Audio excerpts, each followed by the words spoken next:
Today stands as a solemn witness that fear is not eternal. Prohibitions are not meant to be eternal. Closed doors do not remain closed forever.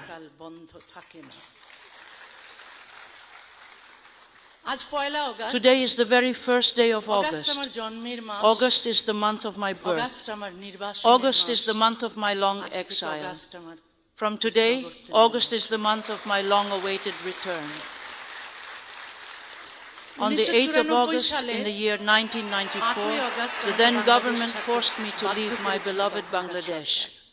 In the deep darkness of night, the doors of my homeland were shut tightly against me.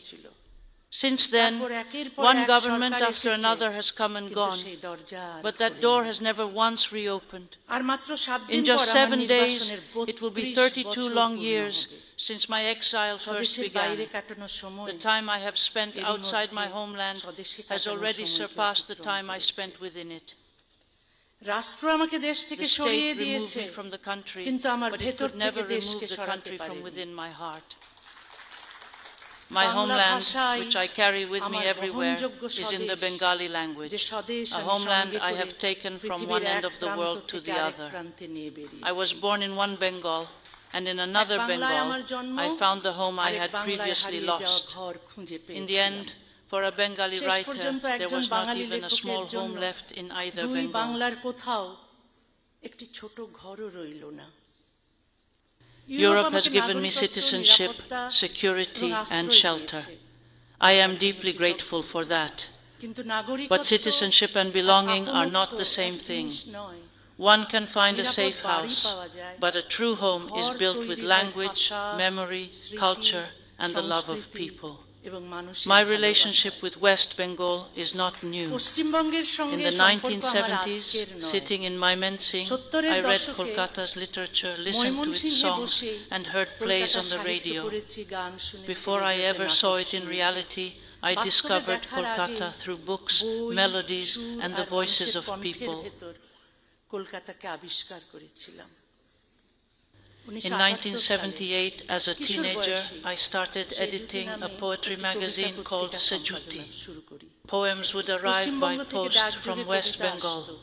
Words would fly across the barbed wire inside envelopes. I would publish those poems. I also wrote for little magazines in West Bengal.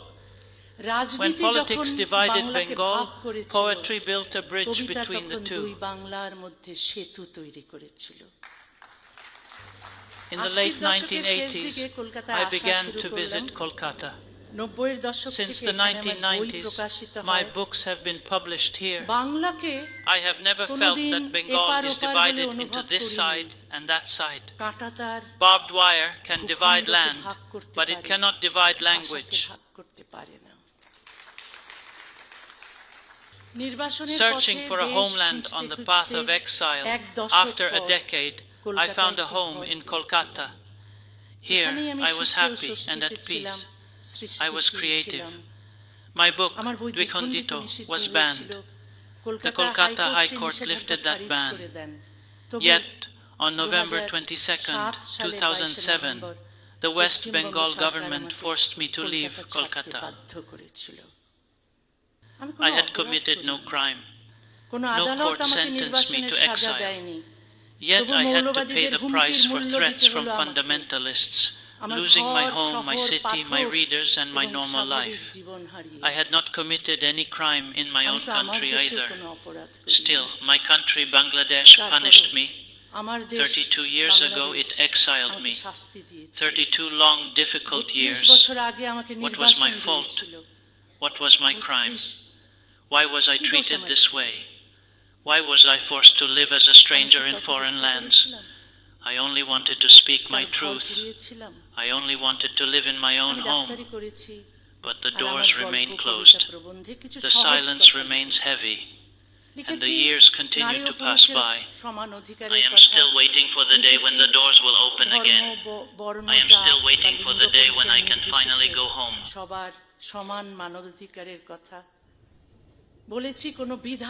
Did I actually kill anyone? Whose house did I burn? For many years, I dedicated my life to the practice of the profession of medicine. And in my stories, my poems, and my various essays, I wrote down some very fundamental and simple truths about our existence. I wrote about the absolute necessity of equal rights for both women and men. I wrote about equal human rights for every single person, completely regardless of their specific religion, their caste, their race, or their specific gender identity. I said that any law, no matter what its source might be, whether it comes from religion, society, family, or the state, must be changed if it takes away human freedom, equality, and dignity. These very words that I spoke were officially labeled as heinous and unforgivable crimes. These very words were labeled as dangerous and threatening offenses. Across the entire country, massive processions were held, calling loudly for my death. Fatwas were issued against me. A bounty was placed on my head. Instead of ensuring my safety, the state issued an arrest warrant against me. In the end, I was expelled from the country. My exile is not merely a personal misfortune. It is a history of the state's moral failure. When the state, instead of protecting the fundamental rights of its citizens, bows down to religious threats, not only is a writer exiled, but the rule of law is also exiled. The very concept of compromising with fear does not bring lasting peace. It lays the foundation for the next threat. In a civilized society, the answer to an argument is another argument, and the answer to a book is another book. If you dislike an opinion, you should protest, refute it, and write in response. But do not try to kill the writer, do not throw them in prison, do not exile them from their country, their language, their readers, and their home. Freedom of speech is not just for the words you like. The civility of a society is measured by how safe its unpopular and disagreeable opinions are. Difference of opinion is a natural and essential feature of civilization. Threatening to kill in response to an opinion is the ultimate defeat of civilization. I do not fight against any specific person. I fight against evil ideologies. I fight against those ideologies that subordinate women to men, teach children blind obedience instead of reason, consider apostasy or disbelief in God a crime, and teach hatred or murder of people of different faiths or beliefs. I oppose all forms of religious fundamentalism. I speak out more against Islamic fundamentalism because I have seen it up close since my childhood. I have seen discrimination against women in Islamic law. I have seen the oppression of non-Muslims, atheists, and free thinkers. I have seen attempts to control people's private lives, their thoughts, and their freedoms. I have witnessed the terrorism and killings of jihadi extremists around the world. That is why I name it clearly. I do not equate all religious fundamentalisms. I do not hide Islamic fundamentalism by talking about other religions' fundamentalism. Wherever injustice occurs, I criticize the ideology responsible by name. Obscuring the truth in the name of balance is not neutrality. It is a compromise with the truth. Criticizing Islam is not hatred toward Muslims. People have rights, ideologies do not. People must be protected, ideologies must be questioned. Being a well-wisher of Muslims does not mean keeping them imprisoned under religious rule. I want to see the practice of free thought increase in Muslim societies. I want the number of rational and secular people to grow. I want women to have full equal rights. I want no one's human rights to be violated. No ideology is above criticism. Criticizing Islam or speaking the truth about Islam is not hatred toward Muslims. Rather, criticism is essential for reform, evolution, and the liberation of people in Muslim societies. Today, in most democratic societies of the world, Christianity, Hinduism, Judaism, Buddhism, no religion is above criticism in principle. By criticizing religion and religious institutions, these societies have emerged from long-standing discrimination and superstition. There was an inquisition in the Christian world. At one time, people were killed for doubting the existence of God. The Spanish Inquisition is now a deeply dark and tragic chapter in history. But in many Muslim countries, the Islamic Inquisition continues. Laws against hurting religious sentiments, fatwas, imprisonment, mob violence, death threats, and exile all serve one purpose: to silence the reformer or the critic. For this reason, some freethinkers in Muslim societies have been murdered, some are in prison, and some are in exile. We who express dissent at the risk of our lives want Muslim societies to break the chains of blind obedience and move toward reason, equality, human rights, and modernity. We criticize not to destroy, but to bring change. Any law that treats women as men's sexual slaves, that hates non-Muslims, that kills reformers or critics of Islam, such laws must be questioned. What is even more painful is that not only Islamic extremists, but also some so-called progressives and leftists help maintain this deadlock to keep Muslim societies in darkness. I dream of a subcontinent where, instead of religious fanaticism, there is scientific thinking. Instead of ignorance, education.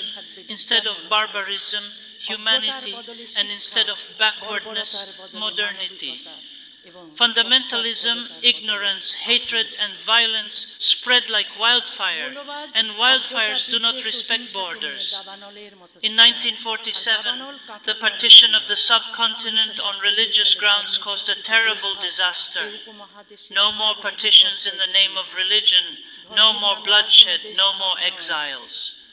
Let peace be established on the basis of honesty, equality, tolerance, humanity, generosity, and mutual respect. With this dream, I stand before Kolkata again today. Kolkata, for so many years I have asked you, what harm did I do to you? Why did I have to leave? I am still waiting for an answer. Today I have not come before you seeking any answers or explanations for the past.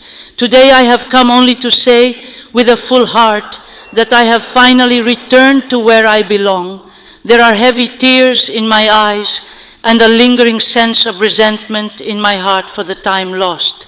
But even so, my hands are also overflowing with an abundance of love, because the very city that once made me cry is the same city that first taught me how to dream.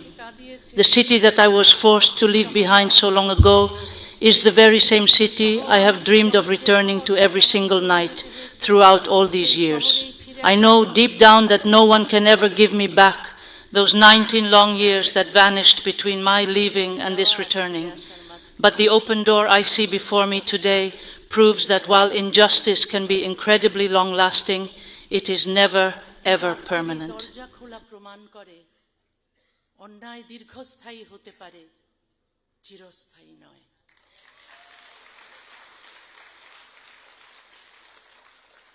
It represents a significant victory for the power of freedom of speech, the sanctity of free thought, and the enduring love of the people against the cruelty of exile and prohibition. Exile may have taken away my physical address, but it could never take away the rhythm of my language. It took away my physical home, but it could not take away the burning longing to return to my roots. As long as I draw breath, wherever I may find myself in the world, I will continue to write. I will always speak what I believe in my soul to be the absolute truth. Today is the 1st of August in the year 2026. Today is not just the day of a single event in my personal life. It is the historic day a long closed door has finally swung open. Just as history always remembers those who sought to close the doors, history also remembers with kindness those who had the courage to open them. My love goes out to everyone here.